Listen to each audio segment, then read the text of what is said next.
देखिए कौन कौन जगह बताएं परीक्षित जी ने, जहां पर मदरापान होता हो, जहां पर जुआबाजी होती हो, जहां पर झूठी गपोलियां चलती हों, जहां पर जिस घर में रोज नित्य प्रतिदिन लड़ाइयां होती हों, आप उस घर में जाइए। कलयुग बोला महाराज जितनी जगह बताई सब लात घूसा की है, क्योंकि जहां जुआ होगा वहां पर बेईमानी पक्का होगी, वहां भी लड़ाई होगी। जहां पर मदरापान होगा वहां भी लोग मौजूद होंगे, और जो आप कह रहे हो वैश्या खाना वहां भी लड़ाई, और घर में अगर कलह हो गई तो उसमें भी मुझे प्रवेश कर दिया। इसलिए बड़ी समझने की बात है। श्रीमद् भागवत में साफ लिखा है, यदुवंश पुराणे यत देव्यो यदुवंश श्रेष्ठा। यादव वो श्रेष्ठ है जिसने कभी मदरा का पान ना किया हो, जिसने शराब ना पी हो, जिसने गोश्त मछली मांस नहीं खाया है। भगवान कन्हैया ने जिस समय दुर्वासा ऋषि जी ने श्राप दिया था कि आपका यादव वंश नष्ट होगा, 56 करोड़ यादव मारे गए थे, आपस में लड़ झगड़ गए थे। किस लिए लड़ गए थे? मदिरा पान की वजह से, शराब की वजह से। जब शराब पीने लगे सब यादव, तब आपस में लड़ लड़ के मरने लगे। वैसे ही तब भगवान कन्हैया बोले, हे यादवों, जिस घर में मांस मदिरा का सेवन होगा उस घर में मेरा कभी आना नहीं होगा। जिस घर में ये चीजें होगी वो घर हर समय पैसों से तंगी रहेगा, रोग से ग्रसित रहेगा, बीमारियां उसके घर में आएंगी, कभी वो सुखी नहीं रह सकता है। ये धर्म गद्दी है, विश्वास कर लीजिए आप। अब कहा तो पंडित जी आप पीते हो, मैं नहीं पीता हूं, इस धर्म गद्दी पर बैठता हूं। हाँ मान लो खाए तो लगता हो ऐसा सबको कि बातें तो बहुत अच्छी कर रहे हो, लेकिन शायद तुम्हारे अंदर कुछ है। विशेष कर ध्यान दे, सबसे पहले बात नहीं। और सुखदेव जी बोले, राजन कलयुग कहने लगा महाराज हर जगह लड़ाई होगी, कोई ऐसी जगह दो जहां पर मैं सुख चैन से बैठ सकूं।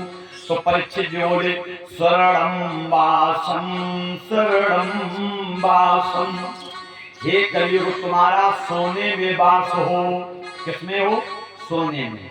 वो भी कौन से सोने में, कौन से नहीं? जो आभूषण किसी चोरी का हो, जैसे तुमने चोरी की सोने चांदी की, तो उस जगह कलयुग उस घर में बैठ जाएगा। और जो मेहनत का पैसा हो उस पर कलयुग कभी नहीं आते हैं, उसके घर नहीं आते हैं। जो बेईमानी का पैसा होता है अवश्य कलयुग का वास होता है।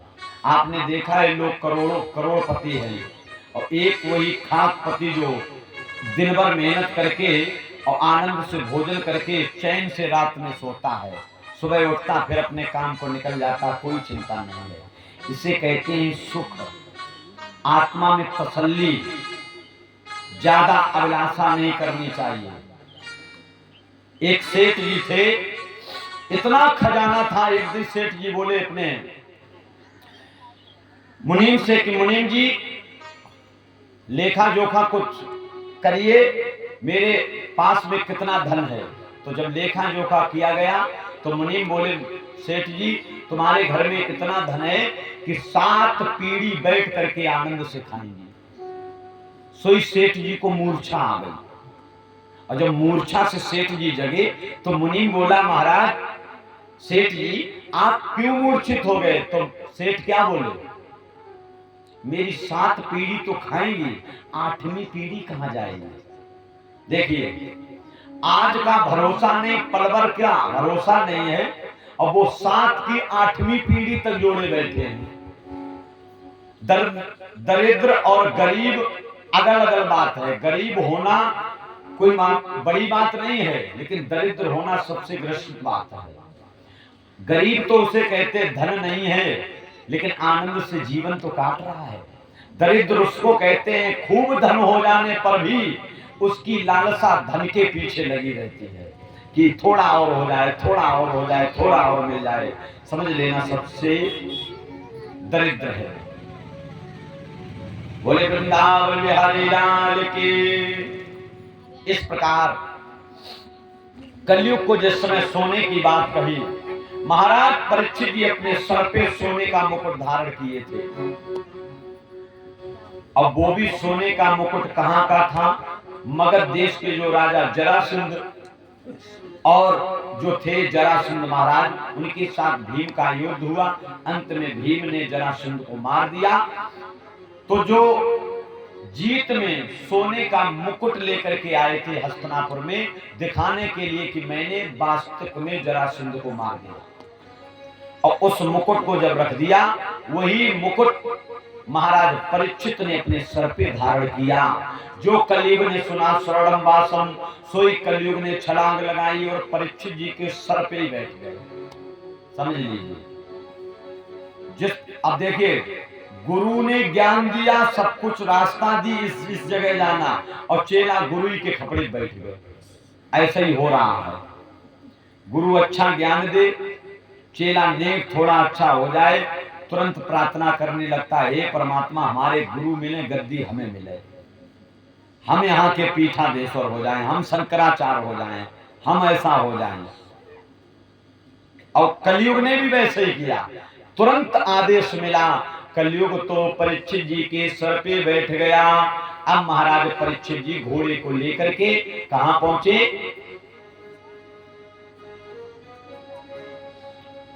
महाराज समीक ऋषि के आश्रम पर। इन्हें जल से व्याकुलता हुई, जल की अभिलाषा हुई कि मुझे जल मिलना चाहिए, मेरा कंठ विरुद्ध हो रहा है, सूख रहा है, इसलिए जल पीकर अपनी प्यास को बुझाएं।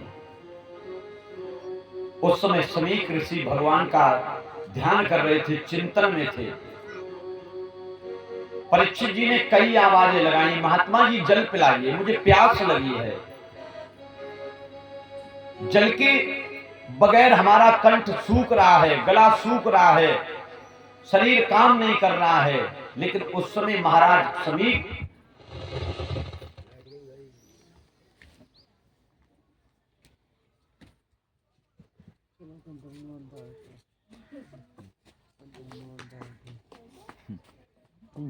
कई भी ना घरों ही दिन है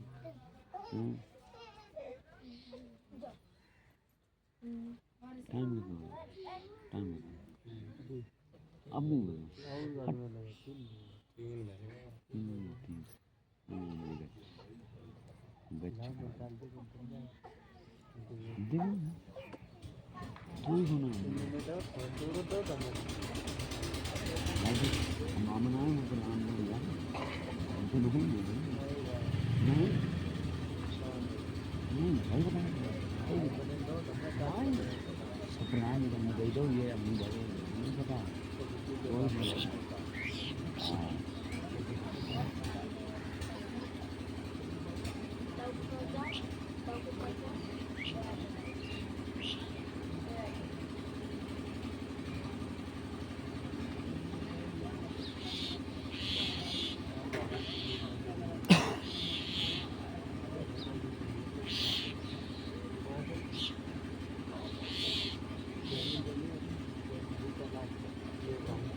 बोले शंकर भगवान के। जिसने समीक ऋषि से आवाज दी, जब महात्मा जी ने अपनी आंखें नहीं खोली तो परीक्षित जी को क्रोध आ गया। अब उस समय परीक्षित जी तो थे नहीं जो समझे, कलयुग सर पे बैठा हुआ है, एक मरा हुआ तक्षक सर्प पड़ा हुआ है, उसको लिया और समीक ऋषि के गले में डाल दिया, वहां से चले गए। श्रृंगी इसको जब पता चला कि कोई राजा ने आकर मेरे पिता का अपमान किया, क्रोध में आकर श्राप दे दिया, और राजा अपने पद के मद में इतना घमंड चूर हो गया कि हमारे बूढ़े बाप के साथ तुमने मजाक की है, जाओ मैं श्राप देता हूं, साथ में रोज तुझे तक्षक नाम दस जाएगा। श्राप लग गया। केवल कितने दिन की बची? 7 दिन की। जिस समय परीक्षित जी को पता चला तो सुखदेव जी के द्वारा परीक्षित जी को कथा सुनाई। आइए अब देखते हैं। तभी तो कहते हैं कि हर हर गंगा के किनारे बैठे हुए श्री सुखदेव जी बोले, हे राजन परीक्षित। आइए भगवान का नाम, इसके बाद आगे कथा आती है शिव चरित्र की, भगवान शंकर का चरित्र।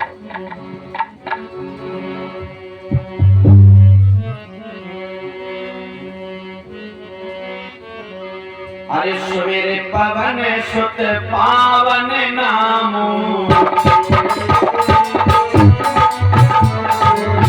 अपने वश कर राख्यो रामो।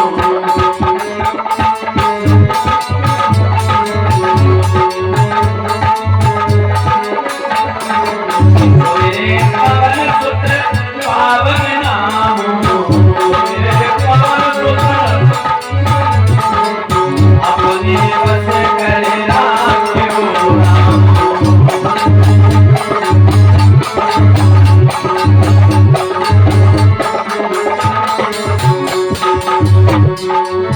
जय विधि होई नाथ हित मोरा, करो सो बेग दास मई तोरा, करो सो बेग दास मई तोरा।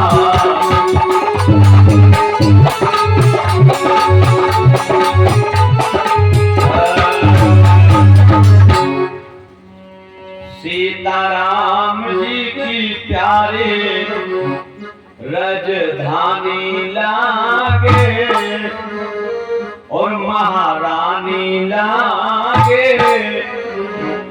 मन खारो खारो सरयू जी को पानी लागे।